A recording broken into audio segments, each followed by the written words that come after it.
Alright, what's up everyone? I'm back again today with some more news. Sorry I haven't been posting as much lately. I've been pretty busy, but today I finally got the time to make a new video. I appreciate you guys for the last two of my older videos actually hit a few hundred views. So I appreciate that so much, especially for a small channel like myself. That means the world. But today we actually have some new news, two topics to go over. The first one is about Rainbow Six, and another one is about the price cost for the PS5.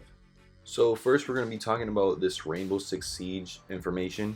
And I know in the background I actually have Modern Warfare, but I don't really play Siege anymore. But I'm just posting this so you guys have information about it and stuff, because I'm sure, I know that game is very popular.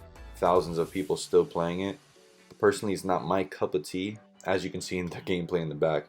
But yeah, so this article is from Windows Central, and basically it says Rainbow Six Siege coming to PlayStation 5 and Xbox Series X, crossplay in the works. Then in the bottom it says Ubisoft plans to bring Rainbow Six Siege to the PlayStation 5 and Xbox Series X on launch day, while also hopeful of delivering cross-play and cross-platform progression soon. So in the article, it states, Rainbow Six Siege targets a launch day release on both next-generation consoles.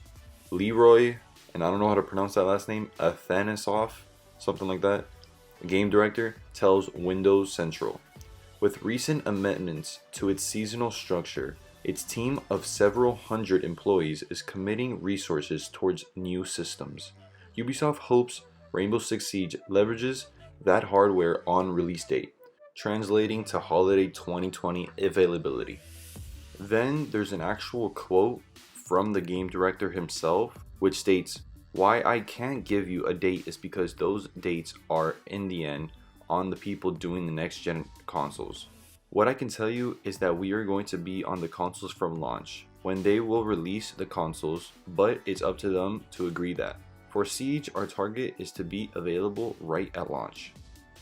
So they're basically taking this games as a service idea very serious, as I understand why they would want to do it, because at the end of the day, they want to make more money out of the game, especially with the success that it's having right now. So that's why they, instead of making a completely new game or a sequel to Siege, they just want to port the same game over. It's less work for the developers, and in the end of the day, they're getting more money for something they've already created. Obviously, I'm sure they're going to add more content to it and things of that nature, but it's just, I don't know how I feel about the whole idea. Continuing on the article, it actually talks about cross-platform play and cross-save, which is a pretty cool idea. I mean, technically it's the same game, you know what I mean? So it's running on the same servers. They don't need to switch it. But I believe they're more so talking about Xbox and Xbox Series X and PS5 playing together. So it says here, to avoid community fragment throughout the transition, Rainbow Six Siege will also feature cross-generation multiplayer. For example, that means if you play on the next PlayStation, you will be able to matchmake with the previous PlayStation. Ubisoft also remains in discussion to bring crossplay to the Xbox One and PS4, although it comes with numerous policy hurdles to circumvent. So overall, I guess it's a good thing, because especially for a game like this where it has a really big fan base, constant updates, a live service game, you know what it is. It's cool for the players that they can transition. It's gonna definitely run at a better resolution and a better frame rate. So if people want to keep playing this game in the next generation, there you go, you're gonna have your opportunity with the new ports.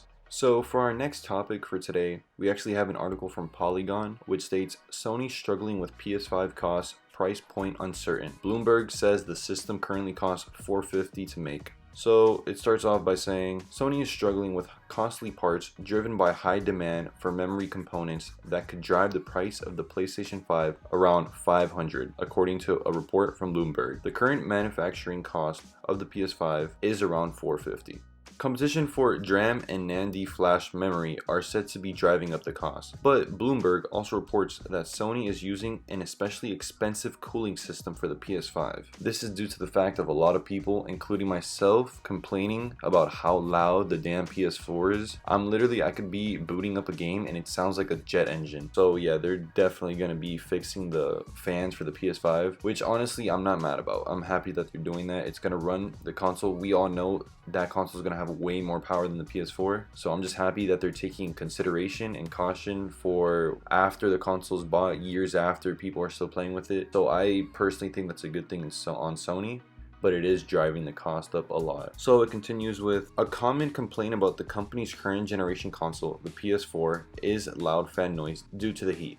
Bloomberg says Sony is taking a wait and see approach, meaning waiting to see how much Microsoft prices its Series X console to setting the PS5's price. But if Sony follows a similar pricing model for the PS5 as it did with the launch PS4, a price of $499 for the PS5 seems possible, if not very likely. So $500 is kind of my prediction right now. I am going into it thinking that it's going to be $500. If it's less than $500, I am going to be shocked. But I do think everything's kind of adding up to around $500.